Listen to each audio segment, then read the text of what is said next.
Halo, Halo. bagaimana kabarmu? Baik, terima kasih. Bagaimana kalau kita mulai sekarang?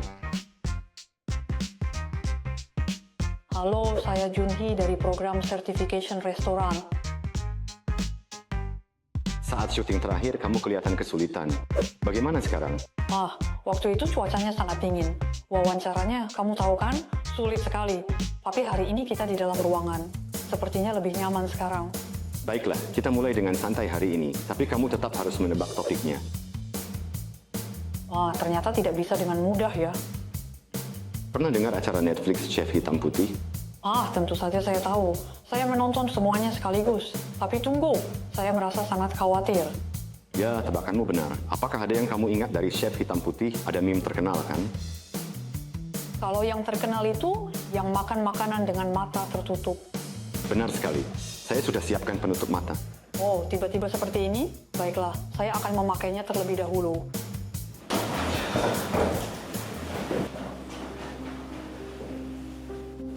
Satu makanan terkait dengan topik hari ini. Yang lainnya adalah makanan biasa. Anda hanya perlu menemukan makanan yang terkait dengan topik hari ini. Baiklah. Ini makanan pertama. Saya tidak melihat.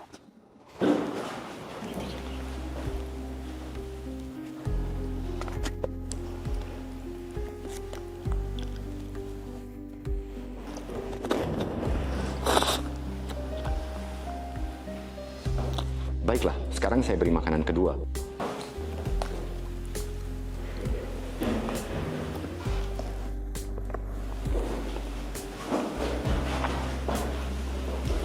Jadi salah satu dari ini berkaitan dengan topik hari ini?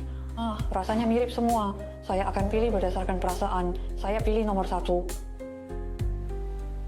Boleh saya lepas penutup mata? Ya, silakan lepas penutupnya. Junhee memilih makanan yang sudah bersertifikat halal. Wah, benar. Saya memilihnya hanya berdasarkan firasat. Tunggu halal? Apa itu sertifikasi halal? Apakah ini topik kita hari ini? Ya, benar. Hari ini kita membahas sertifikasi halal.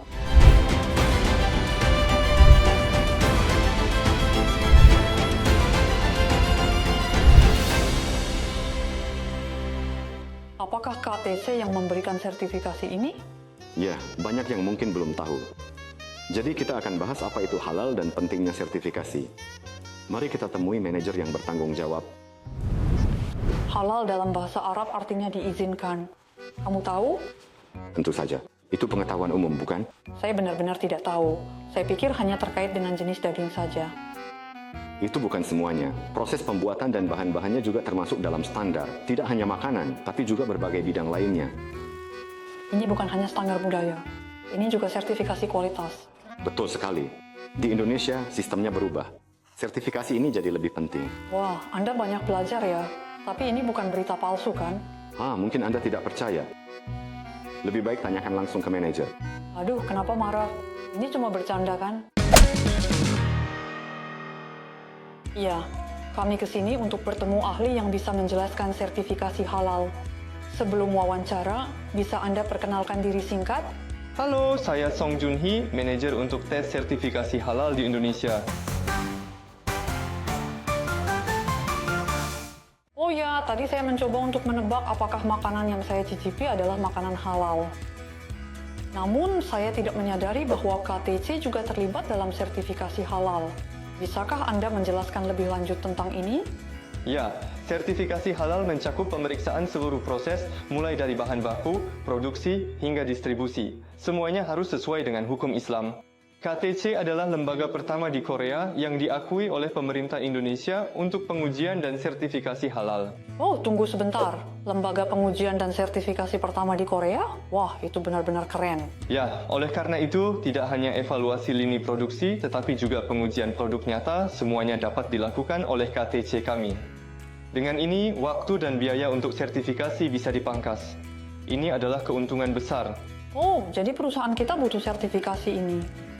Jika ingin ekspor produk halal ke Indonesia, saya dengar tadi bahwa selain makanan, ada bidang lain yang juga memerlukan sertifikasi. Bidang apa saja itu? Ya, selain makanan, ada juga kosmetik. Produk kimia dan barang sehari-hari juga termasuk. Produk farmasi juga memerlukan sertifikasi. Mulai tahun 2026, sertifikasi halal akan diwajibkan untuk perusahaan yang mengekspor ke Indonesia. Ini menjadi prosedur penting bagi perusahaan. Oh, Anda menyebutkan kewajiban ini dimulai tahun 2026.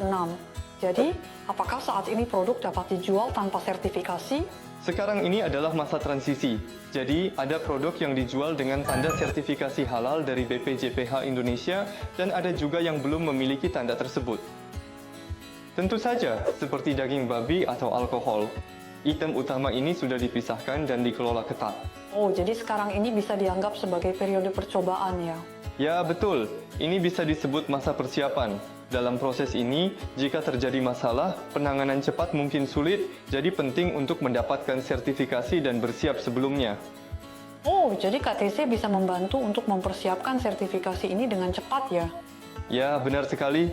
Di Indonesia, sertifikasi ini sangat penting. Negara ini punya populasi Muslim terbesar di dunia. Sertifikasi menentukan akses ke pasar. Oh, saya juga hanya satu sertifikasi. Ternyata ini gerbang penting. Ini menentukan bisa masuk atau tidak. Ya, bisa dibilang begitu. Jadi, saya ingin tahu cara mendapatkan sertifikasi ini. Untuk makanan, apakah cukup dengan menghilangkan daging babi? Tidak sesederhana itu. Misalnya, untuk makanan, kami melakukan tes DNA untuk memastikan tidak ada jejak daging babi. Kami juga melakukan analisis etanol untuk memastikan kadar etanol di bawah 0,5%. Wah, sangat detail sekali. Sekarang kita bisa melihat prosesnya. Mau ikut melihat uji coba? Oh, ini menarik sekali. Ayo kita ke laboratorium sekarang. Ya, ini laboratorium tempat kami memeriksa produk. Kami menguji apakah sesuai dengan standar halal. Di sini kami memeriksa apakah ada kandungan babi dan juga kadar etanol. Sekarang saya akan menunjukkan proses uji. Kami menyimpan sampel makanan.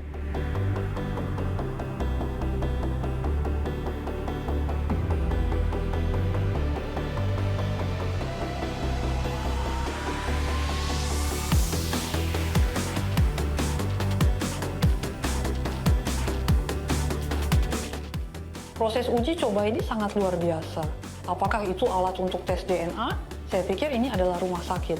Apakah sertifikasi halal memang serumit ini? Ya, ada standar yang harus dipenuhi. Kami memeriksa semuanya dengan sangat teliti. Untuk produk kosmetik, kami melakukan uji khusus.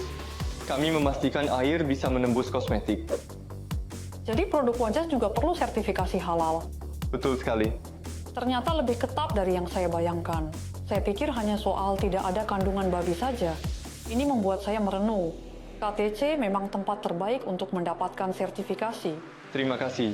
Kami berupaya membantu lebih banyak perusahaan memperoleh sertifikasi melalui KTC agar dapat memasuki pasar Indonesia. Hari ini saya banyak belajar. Penjelasannya sangat jelas dan mudah dimengerti. Apakah ada pesan terakhir yang ingin disampaikan kepada penonton? Jika mendengar tentang sertifikasi halal, mungkin terdengar sulit. KTC siap membantu mempermudah proses tersebut, jadi jangan ragu untuk menghubungi kami kapan saja. Memang KTC bisa dipercaya. Terima kasih atas wawancaranya hari ini. Hari ini saya belajar tentang halal. Sebelumnya saya tidak tahu tentang ini. Saya sangat terkesan dengan proses uji yang sangat teliti dan ketat sesuai dengan panduan yang telah ditetapkan. Selain itu, KTC adalah satu-satunya lembaga sertifikasi di Korea yang diakui oleh pemerintah Indonesia. Oh, ini bukan sertifikasi halal biasa. Ini sertifikasi premium yang bisa dipercaya. Saya penasaran sertifikasi apa lagi yang akan kita pelajari nanti. Nama acara kami sertifikasi restoran. Kami akan menjelaskan sertifikasi lewat makanan hari ini. Wah, ini benar-benar sulit. Kalau begitu, saya pilih Malatang. Sekilas terlihat sangat pedas dan penuh aroma rempah. Namun, setelah mencobanya, rasanya bersih dan sangat adiktif. Awalnya saya pikir sertifikasi halal ini akan sulit dan asing. Namun, ternyata tidak seasing yang saya bayangkan, seperti Malatang. Ada juga keunikan DNA-nya. Intinya, proses ujiannya sangat kompleks dan bisa membuat kepala pusing juga. Bagaimana tingkat kepedasan hari ini menurut Anda? Mungkin tingkat 3, tidak terlalu pedas. Tapi kalau terus dimakan, lidah bisa bergetar. Bagus sekali. Lain kali kita coba yang lebih sulit. Tidak usah. Mari kita akhiri. Hari ini kita belajar hal baru. Ingat sertifikasi restoran jika penasaran. Kami akan kembali dengan topik menarik. Sampai jumpa!